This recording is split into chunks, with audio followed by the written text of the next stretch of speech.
Halo Sobat Tani, apa kabar? Jumpa lagi di channel Anduh, masih dengan Sakarimus kita. Dan di video kali ini saya akan sharing mengenai kenapa tanam kakao sembung pucuk dan apa kelebihan dan kekurangan kakao sembung pucuk. Nah, kebetulan kemarin ada teman subscriber yang bertanya, "Bang, kenapa sih harus tanam kakao sembung pucuk?" seperti itu. Nah, mungkin video ini bisa menjawab pertanyaan dari Sobat Tani ya, yang mungkin juga masih penasaran mengenai kenapa kita dan kenapa juga saya menanam kakao sembung pucuk ya. Oke, jadi yang pertama saya perlu jelaskan apa itu sembung pucuk ya. Jadi sembung pucuk ini tidak hanya ada di kakao tapi juga di komoditi yang lain ya, misalnya kopi dan juga tanaman lain itu banyak menggunakan teknik sembung pucuk. Jadi sembung pucuk adalah salah satu cara memperbanyak tanaman tanpa kehilangan dari sifat-sifat dari induknya. Misalnya kita menyambung pucuk tanaman kakao MCC02, maka hasilnya juga akan sama dengan MCC02, baik dari segi daun, cabang, buah, dan bijinya, seperti itu. Jadi dalam sambung pucuk kakao itu melibatkan dua tanaman ya, dua jenis. Yang pertama satu sebagai batang bawah dan satu sebagai entris. Batang bawah ini biasanya diambil dari kakao lokal, kakao yang memiliki perakaran dan batang yang kokoh dan juga tahan penyakit. Jadi ini misalnya ini di belakang saya ini adalah kakao sembung pucuk.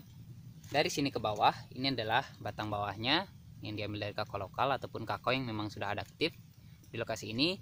Kemudian dari sini ke atas adalah entris yang diambil dari klon unggul, seperti itu. Jadi itulah kurang lebih penjelasan singkat mengenai sembung pucuk ya, yang saya mungkin bisa paparkan. Kemudian apa kelebihan dari kakao sembung pucuk dan kenapa saya menanam ya, karena memang ada alasan dari kelebihan-kelebihan yang kita dapatkan dari kakao sembung pucuk. Yang pertama, seperti saya sampaikan tadi, sesuai dengan pengertian dari sembung pucuk, kita mendapatkan tanaman yang kita tanam itu sifat-sifatnya sama dengan indukannya. Jadi kalau saya menanam kakao sembung pucuk jenis MCC02, maka tanaman yang akan tumbuh adalah tanaman MCC02, baik itu dari bijinya, buahnya itu akan sama dengan MCC02, tidak ada perubahan sama sekali. Jadi berbeda dengan tanam biji ya. Kalau tanam biji nanti hasilnya belum tentu sama dengan sumber entrisnya, dari indukannya, maksud saya dari indukannya. Jadi tujuan utama memang dari penyembuhan pucuk adalah untuk mendapatkan jenis tanaman yang sama 100% dengan indukannya, seperti itu ya. Itu yang pertama. Nah, yang kedua, kelebihan dari kakao sembung pucuk. Nah, sebab bisa lihat sendiri di belakang saya, kakao sembung pucuk itu tajuk tanamannya lebih pendek. Jadi tidak sama dengan kakao lokal ya, kakao yang ditanam dari biji. Itu biasanya jorkitnya itu akan tumbuh cabang tiganya, mungkin coba pernah lihat ya. Kakao lokal itu jorkitnya itu akan muncul sekitar 1 meter sampai 2 meter dari permukaan tanah ya. Jadi dia akan tumbuh lurus dulu ke atas, baru muncul jorkitnya. Jadi otomatis tanamannya akan tinggi ya kalau tanam dari biji. Berbeda dengan kakao sembung pucuk. Karena sembung pucuk ini dilakukan ketika tinggi tanaman hanya sekitar 50 cm atau sebesar lidi, sebesar pensil maksud saya, sebesar pensil. Itu disambung, maka otomatis nanti cabangnya akan mulai muncul dari posisi entrisnya seperti ini. Jadi kemarin entrisnya kan di sini. Ini dia akan bercabang sekunder mulai dari sana, dan otomatis tajuk tanamannya itu akan lebih pendek dari kakao yang ditanam dari biji misalnya ya. Itu. Jadi yang kedua adalah tajuk tanamannya lebih pendek. Kemudian yang ketiga, otomatis ketika tajuknya lebih pendek, ada beberapa manfaat yang kita dapatkan. Yang pertama, memudahkan pemanenan, terutama ya pemanenan. Sebab bisa lihat sendiri posisi buah kakao sembung pucuk itu biasanya di bawah dari 2,5 meter ya, karena memang kita dapat menjaga tinggi tanamannya 3-4 meter dengan melakukan pemangkasan. Jadi dengan menanam sembung pucuk itu kita dimudahkan dalam proses pemanenannya, karena kita dapat menggunakan gunting saja untuk panen tanpa melakukan penjolok. Jadi akan mempercepat proses pemanenan. Yang kedua, yaitu yang paling penting adalah mempermudah pemangkasan. Sebab bisa lihat sendiri tajuk tanamannya pendek, jadi akan memudahkan kita dalam melakukan pemangkasan terutama ya. Jadi cukup dengan gunting kita sudah bisa memangkas tanaman kakao. Jadi sangat memudahkan sekali dalam pemangkasan. Selain itu kita juga dapat menjaga tajuk tanamannya seperti saya sampaikan, agar tingginya hanya sekitar 3 sampai 4 meter ya maksimal, seperti itu. Kemudian yang ketiga, ini akan memudahkan dalam penyemprotan tanaman. Nah, kalau tanamannya pendek begini kan kita mudah melakukan penyemprotan, sehingga secara otomatis baik kita melakukan penyemprotan daun itu akan terkena merata ya. Kita semprot dari bawah itu sudah terkena semua bagian tanaman, seperti itu. Jadi itu dari segi manajemennya itu akan lebih mudah dibandingkan dari kakao yang ditanam dari biji ya, seperti itu misalnya. Kemudian yang ketiga, jadi tanaman kakao sambung pucuk itu cenderung lebih cepat berproduksi. Jadi ketika umur 2 tahun itu dia akan sudah mulai berproduksi. Bahkan di kebun kakao saya sendiri itu umurnya di bawah 2 tahun itu sudah mulai berbunga dan berbuah sobat. Jadi memang kakao sambung pucuk itu akan berproduksi lebih cepat ya, walaupun tidak menutup kemungkinan bahwa ditanam dari biji pun kadang ada juga yang dapat berproduksi dengan cepat ya. Jadi ketika umur 2 tahunan itu kakao sambung pucuk yang dirawat itu sudah dapat berproduksi seperti yang sobat lihat di belakang. Kalau ini umurnya 3,5 tahun ya, seperti itu.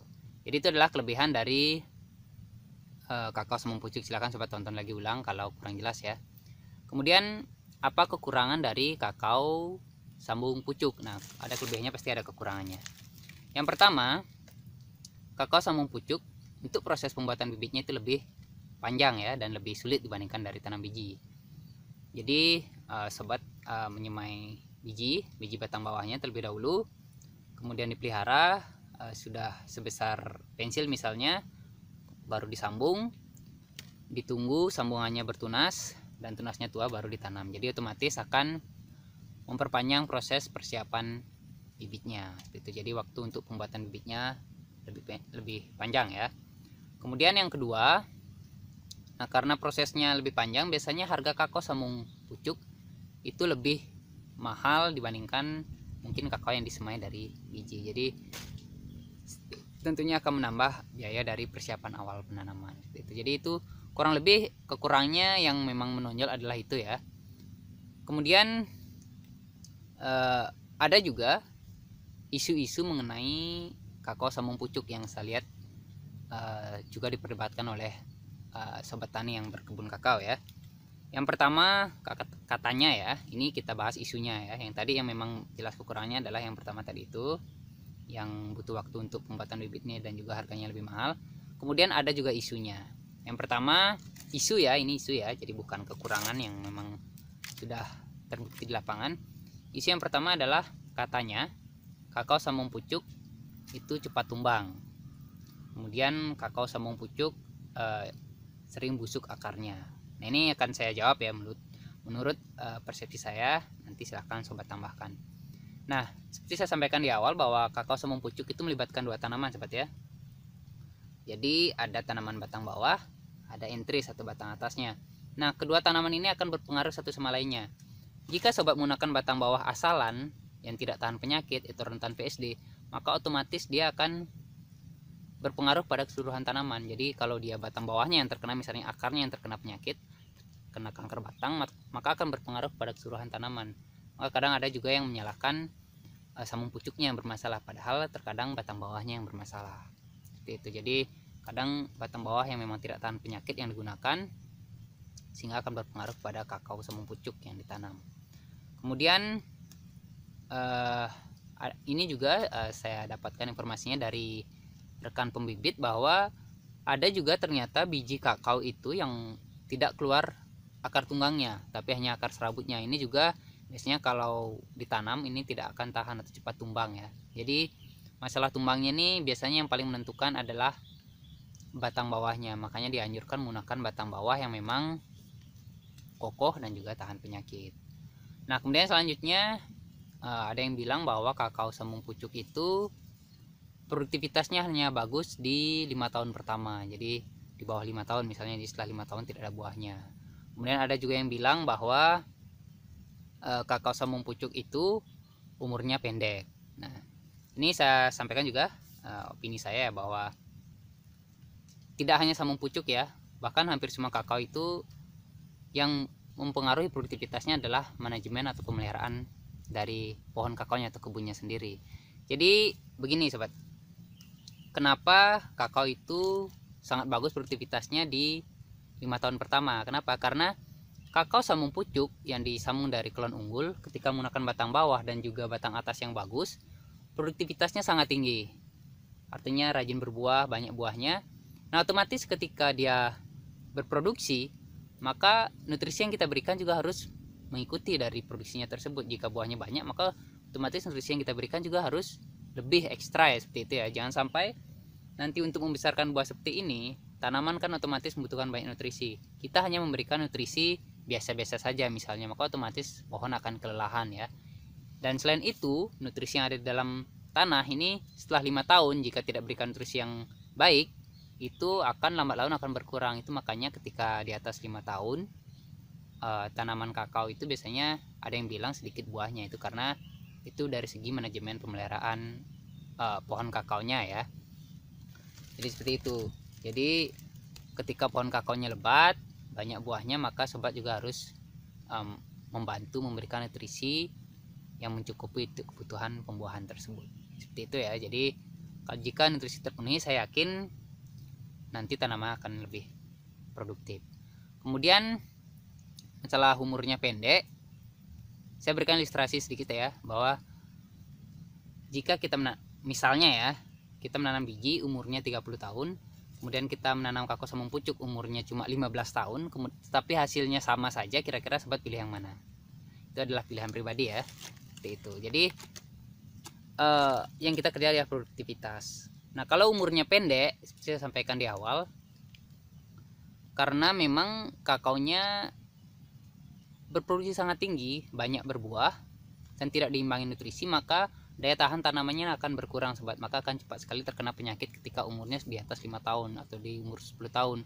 Karena setelahnya tanamannya lelah dan nutrisi yang ada di dalam tanah itu tidak mencukupi untuk kebutuhan tanaman. Itu makanya kita harus dengan bibit yang bagus, kita juga harus imbangi dengan teknis budidaya yang baik juga. Sekira kurang lebih seperti itu ya. Dan selain itu ada juga penggunaan pestisida yang berlebihan juga kadang berdampak negatif juga ya, karena kadang membunuh serangga-serangga yang membantu penyerbukan bunga kakao. Makanya ada juga yang kakao yang bunganya lebat tapi tidak ada buahnya, tidak jadi ya.